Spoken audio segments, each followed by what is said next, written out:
Então, a primeira pergunta que a gente tem essa semana sobre depressão, e pergunta se a depressão é uma doença, se a depressão é física, se a depressão é um estado mental, um problema psíquico, né? Existem muitas pessoas dizendo coisas diferentes sobre depressão, ansiedade, todos esses, vamos dizer, transtornos psicológicos, né? Então, respondendo a pergunta, essa semana teve uma pessoa que mandou uma mensagem para nós perguntando a diferença entre o vazio e o silêncio, né? Então, a gente recebeu uma outra pergunta também, falando como lidar com uma separação ou com uma perda muito grande, onde a gente fica muito triste, né? Será que a gente tem que sentir isso? Será que a gente tem que tentar evitar? Qual é o limite entre essas duas coisas? Então, a gente tem uma outra pergunta que está falando sobre qual é o papel da mulher na tradição védica, se o conhecimento também é ensinado por mulheres, se existe algum tipo de restrição, alguma coisa, alguma orientação dentro da tradição, se os Vedas falam sobre a mulher. Então, uma outra pergunta que a gente recebeu foi se eu preciso de ajuda externa para conseguir o conhecimento, ou seja, o conhecimento não está em mim, o conhecimento da minha própria felicidade, eu dependo de alguém externo para me ajudar na minha felicidade?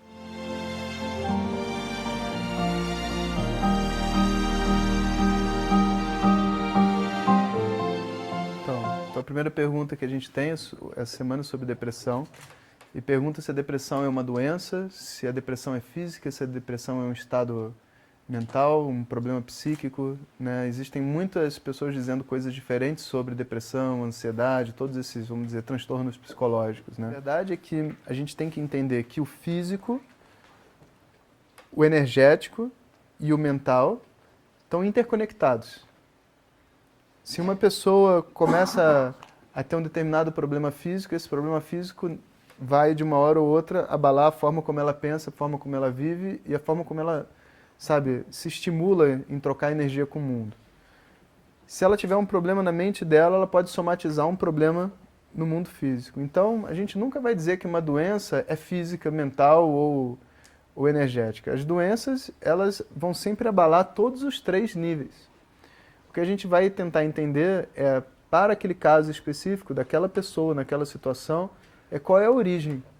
Às vezes pode ser uma questão física, e às vezes pode ser uma questão somática. Então a gente não pode generalizar e dizer sobre nenhuma doença qual é a origem dela, né? A gente precisa investigar. Mais precisamente, esse quadro depressivo, a gente diz que a mente ela tem um determinado tipo de estado mental, de autocondenação sucessiva. Então, eu não me acho bom o suficiente, aí eu vou trabalhar, porque eu não sou bom o suficiente, eu não consigo falar na reunião, aí eu sou um covarde que não é bom o suficiente, quando chego em casa eu não tenho como olhar para minha esposa, eu não sou um bom marido, covarde o suficiente, e assim vai indo até a hora que a mente ela não vê mais opção a não ser shutdown, ela tem que dormir, se desligar ou suicidar. Alguma outra opção não existe. É a única maneira que tem de acabar esse sofrimento da autocondenação. Então, o estado depressivo, que pode levar até o suicídio, ele vem nessa cascata de condenações internas, que vem só por causa de um doutrinamento social, uma ideia do que a gente considera ser saudável e perfeito dentro do mundo, né? Então, respondendo a pergunta, essa semana teve uma pessoa que mandou uma mensagem para nós perguntando a diferença entre o vazio e o silêncio, né? No vídeo, num dos nossos vídeos, nessas semanas que se passaram, a gente falou sobre o vazio interior que a gente sente. Então, o vazio, nesse contexto, está sendo utilizado para representar um sentimento de incompletude, um sentimento de que me falta alguma coisa. Às vezes, caracterizado até por um aperto que a gente sente dentro do coração, sabe, de tipo uma fragilidade, uma inadequação. Tudo isso é chamado de o vazio. O silêncio, que pode ter várias interpretações, nem sempre pode ser considerado uma coisa negativa, porque quando a gente está em paz, por exemplo, a gente está em silêncio. Existe um silêncio, existe o contato com o silêncio. Então, o silêncio a gente costuma dizer como sendo algo, um estado onde você se interioriza, você se desconecta do mundo exterior e se conecta internamente, então você se conecta com o silêncio, né? Então, o vazio é o nosso sentimento de inadequação e o silêncio é aquilo que a gente está buscando. Então, a gente recebeu uma outra pergunta também, falando como lidar com uma separação ou com uma perda muito grande, onde a gente fica muito triste, né? Será que a gente tem que sentir isso? Será que a gente tem que tentar evitar? Qual é o limite entre essas duas coisas? Então, sempre que a gente estiver lidando com uma situação onde a gente perde o nosso chão, porque a gente às vezes tinha uma dependência, um contato, uma troca muito grande com alguma pessoa, uma coisa é verdade, a gente nunca deve tentar abafar isso, a menos que a gente esteja numa situação de emergência e que realmente nesse momento eu não vou poder lidar com esse sentimento. Mas o ideal é que eu aceite, eu dê vazão ao sentimento e eu use um conjunto de técnicas do mundo que a gente conhece para ajudar a gente a colocar esse sentimento para fora. Então, a gente tem que arrumar algumas pessoas para compartilhar o que a gente sente, conversar com elas. A gente tem que descobrir um conjunto de atividades que ajudem a gente a lidar com a base do nosso sofrimento. Porque, por exemplo, às vezes uma mulher termina com um marido e o marido entra numa crise de ansiedade. Outro entra numa crise de depressão. São sintomas diferentes, são caminhos diferentes da mente. A pessoa que lida com uma crise de ansiedade talvez goste de correr, goste de andar de bicicleta, goste de fazer um conjunto de coisas, porque aquele tipo de atividade canaliza a energia que foi produzida dentro dela. Já a pessoa que está, por exemplo, mais triste, talvez ela goste de escutar música, talvez ela goste de escrever, talvez ela goste de caminhar sozinha em algum lugar, fazer uma viagem. Né? Então, a gente precisa descobrir qual é o mecanismo de processamento dessa emoção. Não é simplesmente, eu estou triste, né, e falar com 5 pessoas eu estou triste e acabou. Não. Você tem que usar essa energia no seu dia a dia, não tem nenhuma outra forma.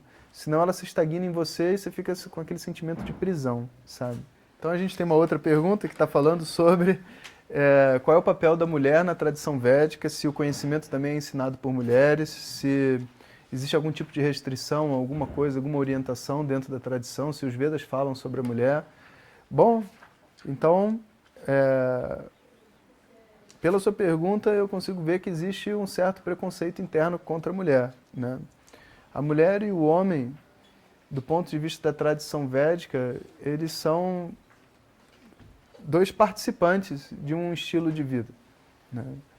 Na medida que a família depende do homem e da mulher, fundamentalmente, apesar de você poder ter uma família com 2 mulheres ou 2 homens, para você poder ter filhos e tudo mais, a princípio você teria uma mulher e um homem juntos. E naturalmente as mulheres e os homens têm características diferentes. Um dos erros da nossa sociedade é tentar igualar o homem e a mulher, tentando fazer a mulher virar um homem, ou o homem virar uma mulher, né? Porque você só consegue igualar 2 coisas diferentes se você respeitar as diferenças, e não tentando fazer as 2 coisas parecerem iguais. E na tradição védica você vai encontrar diversas coisas, por exemplo, ritualísticas, que são diferentes para o homem e para a mulher. E se são diferentes para os 2 participam. Os 2 têm uma participação dentro da história. Tem um ritual, por exemplo, onde o homem, ele que tem que oferecer o ghee, mas a mulher tem que olhar para o ghee antes dele oferecer, senão o ritual não funciona. Ou seja, existe uma participação da mulher dentro do ritual, né?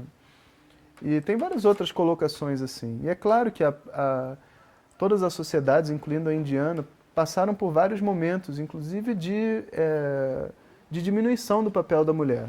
Na medida que a valorização da família foi sendo deixada de lado e a valorização, vamos dizer assim, capitalista do trabalho e do mundo material, o valor que a família tinha, que colocava a mulher acima, foi substituído por ganhar dinheiro e, entre aspas, coloca o homem acima na medida que era ele que saía de casa, né? Então o problema real que a gente tem é a desvalorização da família, não é a desvalorização da mulher, né?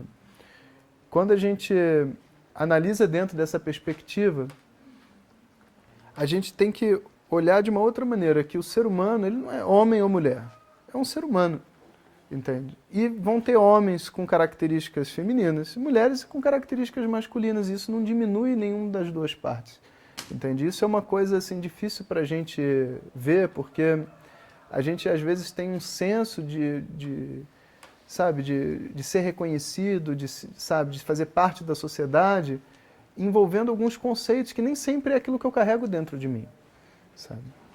Agora, existem mulheres em todas as partes da tradição védica, fazendo ritual, dando aula de Vedanta, e, enfim. Para todos os detalhes, existem mulheres fazendo sim, eu conheço várias. Né? Sobre dar aulas de Vedanta, a minha professora era mulher, minha principal professora era Glória Arieira, é mulher. Né? E, de verdade, talvez as próximas gerações tenham mais mulheres do que homens dando aula, porque eu tenho muito mais alunas mulheres do que alunos homens. Ou, né? Possível. Se você falar, vitória das mulheres, perdeu.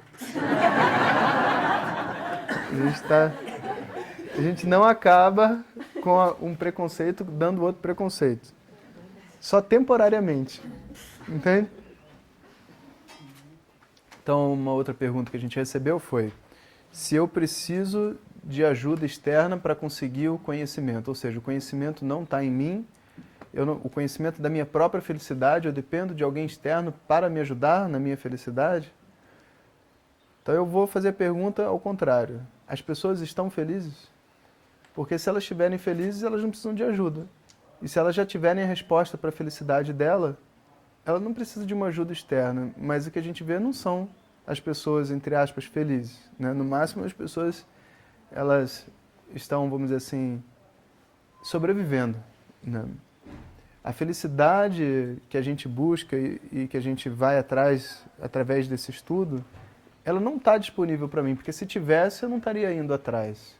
E se naturalmente eu resolvesse essa felicidade, então, ao passar dos anos, muitas pessoas conseguiriam. E não é essa a experiência da gente. Então, a nossa experiência é, eu só busco o conhecimento de algo que eu sou ignorante. E se eu não admitir a ignorância, a minha incapacidade de alcançar minha própria felicidade, eu nunca vou ter como buscar uma ajuda para alcançar. Então, se você está fazendo a pergunta para mim, é porque... Bom.